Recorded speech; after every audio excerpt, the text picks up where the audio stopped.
नमस्कार दोस्तों, polytechnic study centre में आपका फिर से एक बार स्वागत है। और आज मैं आपके लिए नया वीडियो लेकर आ चुका हूँ। और इस वीडियो में हम फिर से अपने aldehyde ketones and carboxylic acid के आगे वीडियो के टॉपिक्स के बारे में डिस्कस करने वाले हैं। अगर आपने मेरे पुराने वीडियोस नहीं देखे हैं इसके रिलेटेड, तो मैं आपसे यही कहूँगा कि आप पहले जाकर उनको ज़रूर चेकआउट कर लीजिएगा, क्योंकि वो काफ़ी ज़्यादा इंपॉर्टेंट हो जाएंगे वो इस वीडियो के रिलेटेड। ये मेरी नया टॉपिक है, आपको नया समझ में आएगा, लेकिन अगर आप पुराने देखते हैं तो आपको चीज़ें अच्छे से ग्रास्प होना स्टार्ट हो जाएंगी। तो मैं आपसे एक बार उम्मीद करूँगा कि आप पहले जाकर उनको देख लेंगे। तो चलिए स्टार्ट करते हैं। यहाँ पर हम काफ़ी ज़्यादा आगे आ चुके थे, ये देख लेते हैं हम।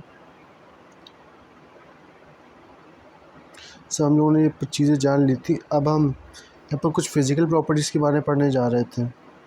यूज़र ऑफ एल्केन्स वगैरह जान लिए, नॉमेनक्लेचर ये पढ़ लेते हैं एक बार हम यहाँ पर।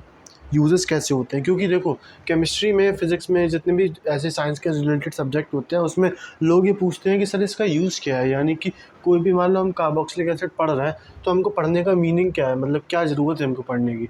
तो कम से कम हमें ये तो पता होना चाहिए सिरका एक कार्बोक्सिलिक एसिड होता है। कभी कोई हमसे पूछ ले या हमको ज़रूरत पड़ जाए तो उस चीज़ के रिलेटेड जानना हमें इंपॉर्टेंट होता है। और आपको नहीं पता तो जो एल्डिहाइड और कीटोन्स जो होते हैं ना, वो आपको पता हो तो एसीटोन आपको पता होगा। अगर लड़कियां होंगी तो उनको पता होगा, लड़के होंगे तो उनको भी पता होगा। थिनर जो होता है पेंट में डालते हैं जिससे क्योंकि हम पेंट में पानी नहीं डालते, अगर उसमें थिनर डालेंगे तो ज़्यादा अच्छी उसमें पतलापन आएगा, ठीक है।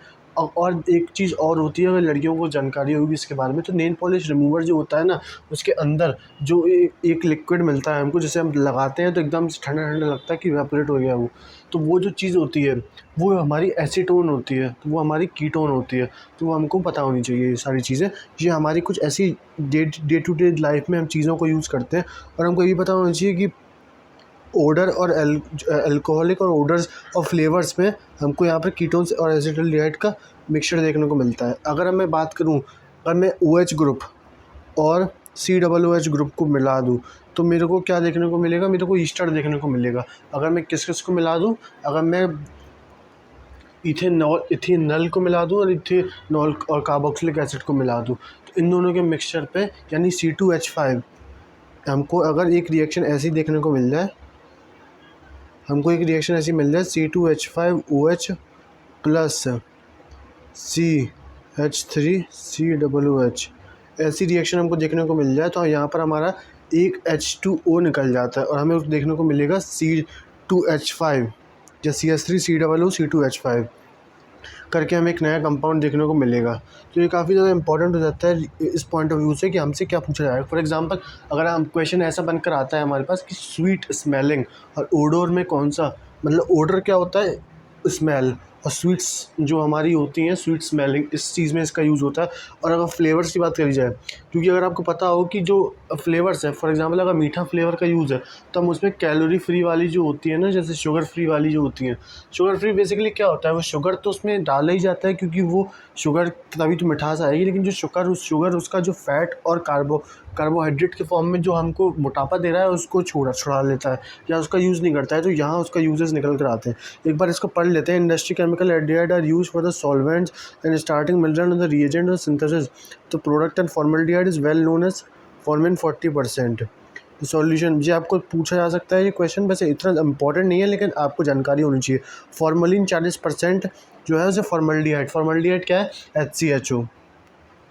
Uses to preserve the biological specimen. अब देखो यहाँ इंपॉर्टेंट है, preserve biological specimen to prepare bakelite. अब हमसे ये पूछेगा, बेकलाइट एक पॉलीमर होता है जिसको हम इस्तेमाल करते हैं दीवारों में, एक अलग कंपाउंड होता है अपना बेकलाइट। और सबसे ज़्यादा इंपॉर्टेंट लाइन इस चीज़ में क्या है, यहाँ पर सबसे ज़्यादा चीज़ इंपॉर्टेंट क्या है यहाँ पर जानने वाली, वो ये है कि बायोलॉजिकल स्पेसिमेंट्स। फॉर एग्जांपल, हम लोगों ने देखा है कि अगर आपके वहाँ पर आपके स्कूल में या कॉलेज में आपके अच्छी केमिस्ट्री लैब होगी तो वहाँ पर हमको बायोलॉजी लैब होगी। तो बायोलॉजी लैब में आपको बहुत सारे स्पेसिमेन यानी जानवर जो होंगे वो आपको उसमें एक लिक्विड में डले मिल जाएंगे। वो जो लिक्विड होता है और कुछ नहीं होता है, वो हमारा यही फॉर्मल्डिहाइड ही होता है। ये बेसिकली एजिंग को स्लो कर देता है, रॉटनिंग नहीं होती है उनकी, ना उनकी डेंसिटी होती। तो इस चीज़ों को प्रिवेंट करने की कोशिश करता है और ये इंपॉर्टेंट होता है। Polymeric products, resin uric glues are known as polymeric products. Aldehyde is used in primary as a starting material in the manufacturing of acetic acid, ethyl acetate, vinyl acetate and polymer drugs. Benzaldehyde is used in perfumery and in dye industries. Acetone and are commonly industrial solvent. Many aldehyde and ketone और benzaldehyde. बस यहाँ पे वही चीज़ repeat करी जा रही है कि कैसे उनका दोबारा यूज़ किया जाता है. बेसिक जानकारी जो जानने वाली बात यही है कि इसका यूज़ होता है डिफरेंट उसमें, और वो डिफरेंट चीज़ें क्या है मैंने आपको यहाँ बताई, जो कि बेसिकली क्या निकल कर आती है इंपॉर्टेंट. सबसे पहले हमको ये जानना रहेगा कि इंडस्ट्री में यूज़ किया था, परफ्यूम इंडस्ट्री में, यानी कि इसकी स्वीट स्मेल होती है और इसका फ्लेवर भी स्वीट होता है. तो अगर हम बोले आर्टिफिशियल स्वीटनिंग में किसका यूज़ करा जाता है, तो हम इसमें भी बोल सकते हैं इसको. और साथ में मैन्युफैक्चरिंग ऑफ बेकलाइट और स्पेसिमेन को करने के लिए. तो ये चीज़ होती है इंपॉर्टेंट याद करने वाली यहाँ से. इसके बाद आगे आते हैं, देखते हैं क्या कार्बोक्सिलिक एसिड के बारे में, कि इसका पहले हमने एसीटोन और कीटोन के बारे में जान लिया, कीटोन और एल्डिहाइड के बारे में. अब हम इसके बारे में जान लेंगे कार्बोक्सिलिक एसिड क्या होता है. कार्बोक्सिलिक एसिड का सबसे पहला यूज़, जो सबसे बेसिक कॉमन यूज़ है, वो हमारे सिरके में होता है. अगर आपको पता होगा सिरका क्या होता है, तो बहुत सारे आपको चाउमीन आप खाते होंगे तो सिरका डालता होगा, वाइट कलर का लिक्विड. अगर आपने ठेले पे बनती हुई देखी होगी तो बिल्कुल प्योर वाइट पानी जैसा लिक्विड होता है, वो बोतल से निकाल कर डालता है, तो वो सिरका होता है. सिरका बेसिकली टेस्ट पे इन्हांस करता है और उसके कई सारे यूज़ होते हैं जो हम आगे पढ़ेंगे. सिरका तो बेसिकली एक यानी CH3COOH हो गया हमारा acetic acid. Vinegar. The carboxylic common compound contains carboxylic group COOH acid. The carboxylic group consist of the carbonyl group. Carbonyl group होता है या हाइड्रोक्सिल. अब दो नाम क्यों है इसके, तो बेसिकली अगर हम इसको प्रीफिक्स और सफिक्स की तरह यूज़ करेंगे, अगर हम इसको सफिक्स की तरह यूज़ करेंगे तो हम बोलेंगे कार्बोनिल ग्रुप है. अगर हम प्रीफिक्स की तरह यूज़ करेंगे तो हम बोलेंगे क्या, हाइड्रोक्सिल ग्रुप है. Hence its name carboxylic acid may be aliphatic RCOOH और एरोमेटिक AR. मतलब अगर ये बेंजीन रिंग पे लग जाएगा, फॉर एग्जांपल अगर ये मेरा बन जाएगा, सबसे पहले तो इसको बोलते क्या हैं, आप पहले मेरे कमेंट करके बताएंगे. इसको बोलते हैं बेंजोइक एसिड. बेंजीन और एसिड और ओइक तो लगाते ही हैं हम, तो बेंजोइक एसिड बन जाता है हमारा जी. तो ऐसे करके हम लगाते हैं इसको. तो ये तो हमारा नाम का हो गया, कैसे क्या होता है. अब यूजेस पे आते हैं इसके. Depending upon the group alkyl halide attached to the carboxylic, large number of carboxylic acid are found in nature. The higher number of aliphatic compound are, इतना यूज़ हो सकता है फैटी एसिड्स में. Occur in the fats and esters. Glycerol starting material. Basically glycerol और ester में इसका use होता है. ईस्टर मैंने आपको बताया था क्या होता है, जैसे मैंने आपको बताया था कि कैसे आप एसिटिक एसिड को और अल्कोहल यानी कि C2H5OH और CH3COOH को मिला के आप एक ईस्टर बना सकते हैं, जिसको हम इस फॉर्मेट में लिखते हैं CH3COOH C2H5. ये हमारा क्या होता है, ईस्टर होता है. ये स्वीट स्मेलिंग, स्वीट टेस्टिंग हमारा एक एजेंट होता है, जिसको हम इस टाइप से रिप्रेजेंट करते हैं. तो ये काफ़ी ज़्यादा इंपॉर्टेंट होता है हमारे लिए. वही चीज़ें घुमा फिरा के आती हैं. और अगर आपको फैटी एसिड्स पता हो, फैटी एसिड्स बेसिकली क्या होते हैं हमारे अंदर, अगर आपने केमिस्ट्री बायोलॉजी पढ़ी होगी तो बायोलॉजी अंदर आपने जाना होगा कि हमारे अंदर पॉलीसेक्राइड डाइसेक्राइड्स होते हैं. तो उनका जो बनने का फॉर्मेशन होता है, अगर आपने देखा होगा तो वो इसी से बनते हैं. जैसे अगर बोला जाए अल्फ़ा और बीटा जो बनते हैं हमारे अलग अलग. इसके आगे पढ़ते हैं हम कार्बोक्सिलिक ग्रुप के बारे में. नॉमेनक्लेचर.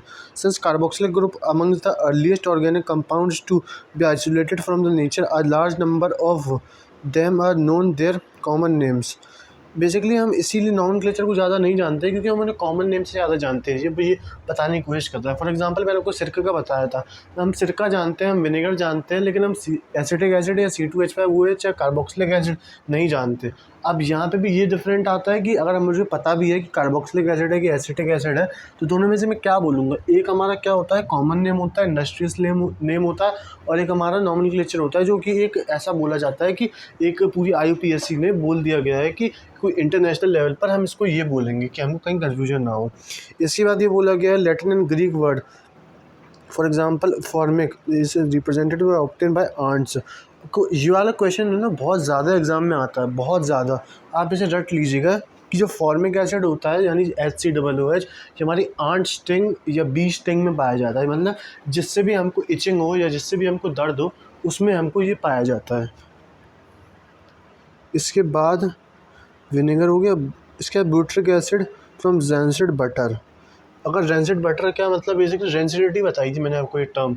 रेंसिडिटी बेसिकली ख़राब हो जाना। फॉर एग्जांपल अगर मैं क्या करूँ, एक चिप्स का पैकेट लेकर आऊँ, उसको मैं खोल के रख दूँ, तो आप देखेंगे उस पर कुछ अजीब सा हो जाएगा, जंग लग जाएगी, ख़राब हो जाएंगे, टेस्ट अजीब सा करेंगे और कुछ लेयर ऊपर से गंदगी जमा हो जाएगी। तो उस प्रोसेस को हम बोलते हैं रेंसिडिटी। रेंसिडिटी बेसिकली कुछ नहीं होता, ऑक्सीडाइजेशन हो जाता है उसका। इसीलिए आपने देखा होगा कि लेज़ के पैकेट में हवा भरी रहती है। हवा वो अपनी बचाने के लिए तो भरते ही हैं पैसे, लेकिन इसलिए भी भरते हैं क्योंकि उसकी रेंसिडिटी ना हो, उसकी भरना इंपॉर्टेंट है हवा। IUPAC, in IUPAC system aliphatic carboxylic group are named by replacing E. यहाँ या तो ओइक एसिड के फॉर्मेट में लिखते हैं, या तो हम इसको क्या लिखते हैं, क्योंकि हम बात कर रहे हैं किसकी, COOH कार्बोक्सिलिक ग्रुप एसिड की, इसे हमेशा क्या ओइक एसिड के फॉर्मेट में लिखा जाता है। अगर यहाँ पर हमारे पास क्या है, ईथेन का मतलब 3 का बना हुआ है तो इथानोइक एसिड हो जाएगा। अगर हमारे पास 3 का बना हुआ है तो प्रोपानोइक एसिड हो जाएगा। ऐसे करके इसे लेके चलते हैं। तो ये यहाँ से ऐसे देख सकते हैं हम, काफ़ी ज़्यादा इंपॉर्टेंट, काफ़ी सही से हमारे कुछ चीज़ें हैं। आगे के मैं दूसरे आपको चैप्टर में पढ़ाऊँगा, लगभग इस चैप्टर कंप्लीट ही होने वाला है। तो आगे की वीडियोज़ अगर आप चाहते हैं तो आप पॉलिटेक्निक स्टडी सेंटर को सब्सक्राइब कर दें और बेल आइकन को प्रेस कर दें। बाकी मिलते हैं अगली वीडियो में। धन्यवाद।